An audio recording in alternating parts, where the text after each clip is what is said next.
Hello, my name is Brent Bollert. I will be presenting a primer on river basin adaptation analysis as part of the ECRI framework. The focus of this presentation is on answering the question how we go about developing a climate resilient strategy when it comes to infrastructure planning in Africa. This slide shows an example of expansion plans in one of the three power pools. This is the SAP. So it encompasses the Zambezi, the Orange, and the Congo river basins. We're looking at changes in hydropower capacity, irrigated area, and reservoir storage between 2010 and 2050 under the PETA+ expansion plans. Now, the key thing to note here is that these are fixed in place and at this point have not yet considered climate change. The question that this presentation seeks to answer, and that the broader project was focused on to a large extent, was might it make sense to change around these infrastructure configurations to accommodate different climates? This slide provides a sense of how vulnerable those planned investments are to climate change. This focuses specifically on the Southern African power pool, so the Orange, Zambezi, and Congo basins, the same as the last slide. And here we're looking at the change in present value of the performance of these assets, so change in the revenues from these different assets, irrigation and hydropower, across the 121 climate scenarios considered in the ECRI analysis. Now, in the worst case scenario, we have roughly a 17% decline under the driest scenario. And in the best case scenario, we have about a 5% increase. Now, because Southern Africa is typically projected to get drier, we have more drying and loss in PV scenarios than we do improvements in present value of the assets. However, the take home here is that it's important to think about whether or not we could possibly improve upon these outcomes by modifying the infrastructure configurations and adapting to potential future climates. So in light of this vulnerability, how do we go about selecting a climate resilient strategy to respond? In the ECRI study, the first step in the process was to develop a set of what's called perfect foresight strategies. Now, these are adaptations that represent an estimate of the best one could do if the climate were known perfectly well in advance. So for example, if we knew for sure that a wet scenario were to present itself and unfold, we would likely build more turbine capacity in place to take advantage of the opportunities that those higher flows provided. On the other hand, if flows were considerably lower, we might reduce the turbine capacity and save on the costs because those assets are likely to perform not as effectively as anticipated. Now, these adaptations are developed for 6 separate climates that span the range of future conditions in Africa. So when trying to develop a climate resilient investment strategy, there are many different ways in which one could alter planned infrastructure configurations to accomplish that outcome. In the ECRI study, we focus on 6 so-called adaptation levers, and these are simply 6 different components of our modeling system and future investments that are adjusted in order to attempt to develop one of these perfect foresight outcomes in order to try and maximize hydropower revenues and maximize revenues from the irrigation system.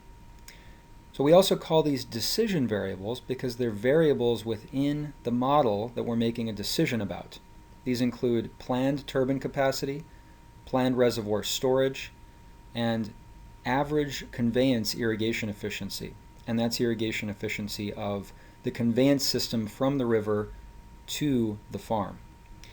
At the farm level, planned irrigated area, which can also vary by crop, so we might want to modify the overall area of irrigation. The mean level of deficit irrigation, and that's the extent to which you short crops. You can have a situation where a 10% reduction in water application only has a 5% impact on yields, so it could very well make sense from a strategy standpoint.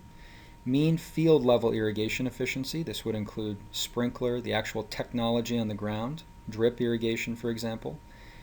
And then annual crop imports. This isn't actually one of the adaptation levers, but it is a stopgap measure. It essentially fills in the gap to ensure that enough food is available through imports or through internal production.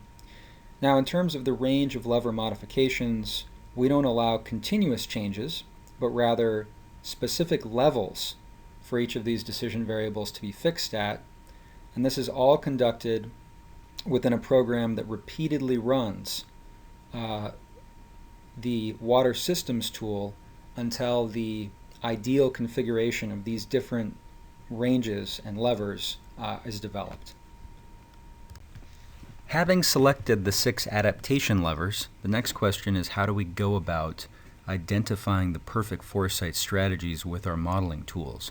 So we do this using something called optimization, where we are optimizing or tuning those individual adaptation levers to the point where they are producing the optimal economic outcomes system-wide. And we do this in 2 stages. The first stage is in the irrigation system, and the second is in the hydropower system and for variables that are relevant to hydropower.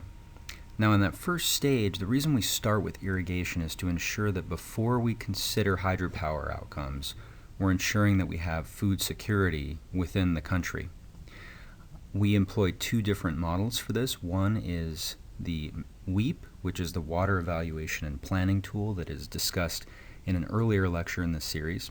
We've incorporated into the software program MATLAB, which allows us to rapidly run numerous scenarios over and over and over again, repeated model runs quickly and efficiently, and that feeds into a farm model, which minimizes farm production cost and allows us to optimize and change allocation between different crops and deficit irrigation levels and irrigation efficiency. The results of that first stage of optimization are then fed into a second stage of optimization focused on the hydropower components, and in this system we are changing around maximum turbine capacity in order to try and optimize the revenues coming from the hydropower side. We end up seeing some quite significant departures from the PETA Plus plans when we employ this approach. This figure shows changes in hydropower turbine capacity for the various facilities that are planned for the Zambezi Basin under the perfect foresight approach.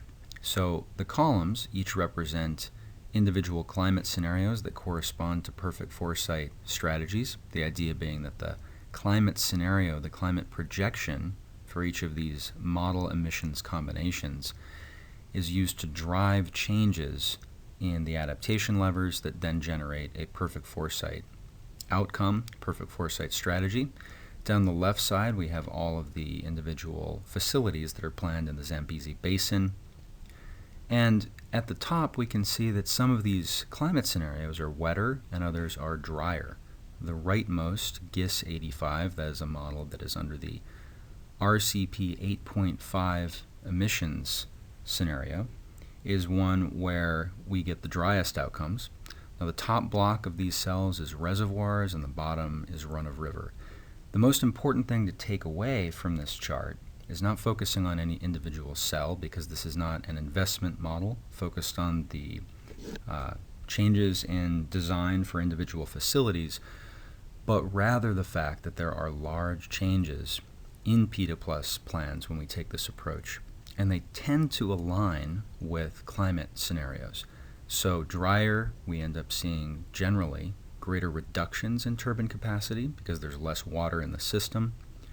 And in wetter scenarios, we tend to see either dampened reductions or increases in hydropower turbine capacity. So in this lecture, we have talked about how to go about selecting climate-resilient adaptation strategies and investment strategies, and we've given some examples of the perfect foresight approach taken in the ECRI study. Thank you for your attention.